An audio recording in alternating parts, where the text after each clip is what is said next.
News in shorts की discussion में दोस्तों, जो कि हमारा आईआर का सेक्शन जो है चल रहा है, उसमें पहला टॉपिक है डब्ल्यूटीओ के पैनल ने हाल ही में इंडिया जो अपने फार्मर्स को शुगर एक्सपोर्ट सब्सिडीज़ प्रोवाइड कर रहा था, तो इस पैनल ने इसके अगेंस्ट, इंडिया के इस डिसीजन के अगेंस्ट कुछ रूलिंग्स दी है। आइए कंटेक्स्ट समझते हैं एक बारी। ऑस्ट्रेलिया, ब्राज़ील और ग्वाटेमाला, इन तीन कंट्रीज़ ने कंप्लेंट करी कि भारत की जो सरकार है वो एक प्रकार से डोमेस्टिक सपोर्ट प्रोवाइड कर रही है। उनके देश में जो फार्मर्स गन्ने उगाते हैं, यानी कि शुगर केन प्रोड्यूसर्स जो हैं, उनको इस तरीके का डोमेस्टिक सपोर्ट प्रोवाइड करा जा रहा है और ये डब्ल्यूटीओ से मिलने वाली एक्सपोर्ट सब्सिडीज़ के अगेंस्ट है। इंडिया कर क्या रहा था कि इंडिया जो है वो शुगर एक्सपोर्ट सब्सिडीज़ जो है शुगर मिल्स को प्रोवाइड कर रहा था, ऐसा इन कंट्रीज़ ने आरोप लगाया है।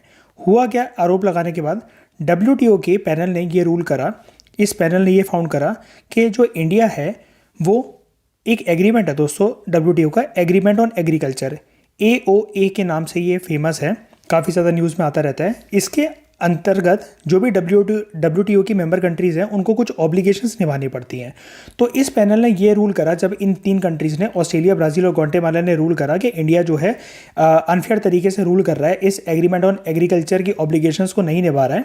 तो इस पैनल ने भी फाउंड करा, तो ये बोला इस पैनल ने फाउंड करके कि इंडिया जो है इनकन्सिस्टेंटली एक्ट कर रहा है और एग्रीमेंट ऑन एग्रीकल्चर के अंतर्गत जो इंडिया ने कमिटमेंट्स और ऑब्लिगेशंस निभाने का वादा करा था, इंडिया उनके अगेंस्ट जाकर काम कर रहा है। तो आइए एक एक करके सभी एस्पेक्ट को हम लोग समझते हैं। ये एग्रीमेंट ऑन एग्रीकल्चर है क्या और इसके अंतर्गत डब्ल्यूटीओ की मेंबर कंट्रीज़ को क्या ऑब्लिगेशंस निभानी पड़ती हैं।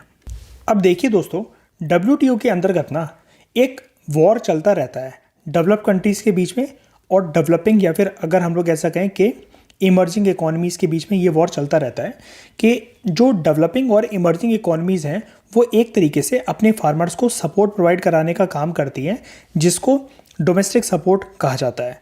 तो डोमेस्टिक सपोर्ट प्रोवाइड कराने के ऊपर कोई पाबंदी नहीं है वैसे डब्ल्यूटीओ में, लेकिन ऐसा ब्लेम करा जाता है डेवलपिंग कंट्रीज़ के ऊपर कि वो एक्सेस में जो है इस सपोर्ट को प्रोवाइड करवाती हैं, उस लिमिट के बियॉन्ड जाकर, उस लक्ष्मण रेखा को तोड़कर, जितना डब्ल्यूटीओ के वेरियस एग्रीमेंट्स के अंदर डिसाइडेड है।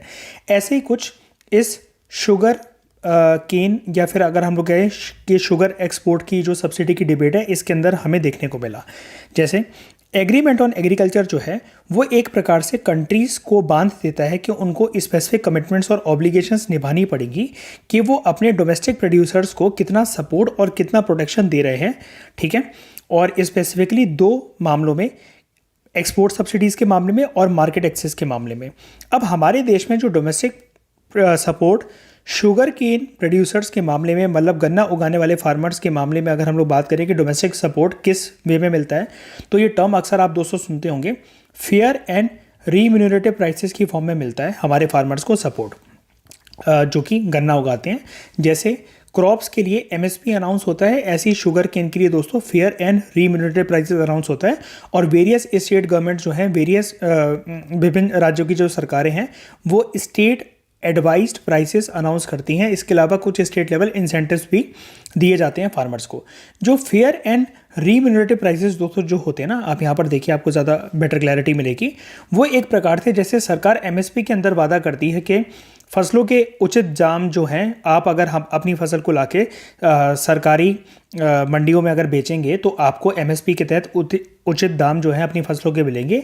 ऐसी फेयर तरीके से प्राइसेस जो हैं, शुगर केन अगर कोई फार्मर्स प्रोड्यूस करते हैं तो उनको फेयर एंड रीम्यूनरेटिव प्राइसेस के अंतर्गत जो है सरकार से एक मतलब एक तरीके का सपोर्ट मिलता है, एक तरीके का प्रॉमिस मिलता है कि इतने में तो, मिनिमम इतने प्राइस में तो आपका जो शुगर केन है वो सरकार खरीद ही लेगी।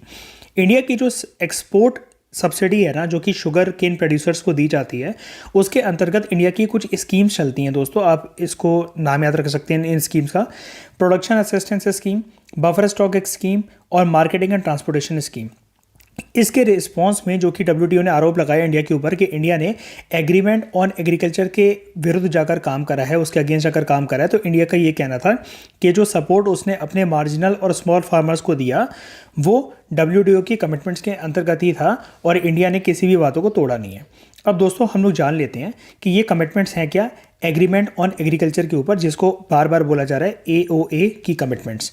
तो एग्रीमेंट ऑन एग्रीकल्चर, या जिसको सिंपली एओए बोलते हैं, ये एक प्रकार का ये एग्रीमेंट ये बोलता है कि डोमेस्टिक सपोर्ट जो है वो डी मिनिमस लेवल से जो है उसकी बाउंड्रीज को ब्रीच नहीं करना चाहिए। अब ये डी मिनिमस लेवल क्या है?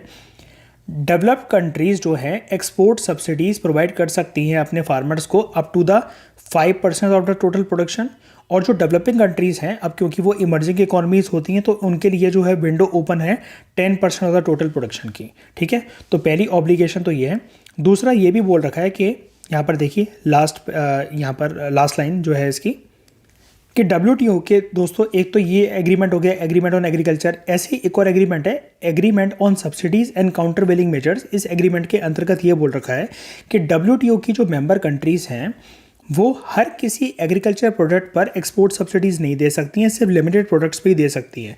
जैसे ये वाला आर्टिकल जो है हमने शुगर एंड शुगर केन से रिलेटेड जो डिस्कस करा, इसके अंतर्गत ये बोला ऑस्ट्रेलिया, ग्वाटेमाला जैसी कंट्रीज़ ने, ब्राज़ील ने WTO के पास जाकर कि इंडिया को डेवलपिंग इकोनॉमीज़ को जितनी लिमिट, अभी हमने देखा डेवलपिंग कंट्रीज़ के लिए कितनी लिमिट है, 10%, इस 10% के विंडो को इंडिया ने ब्रीच कर दिया है। ठीक है, यहाँ पर तो ये पूरा का पूरा इशू था एग्रीमेंट ऑन एग्रीकल्चर से रिलेटेड और WTO से रिलेटेड। तो नेक्स्ट आर्टिकल में हम लोग बात करेंगे सेकंड न्यूज़ एंड शॉर्ट्स की।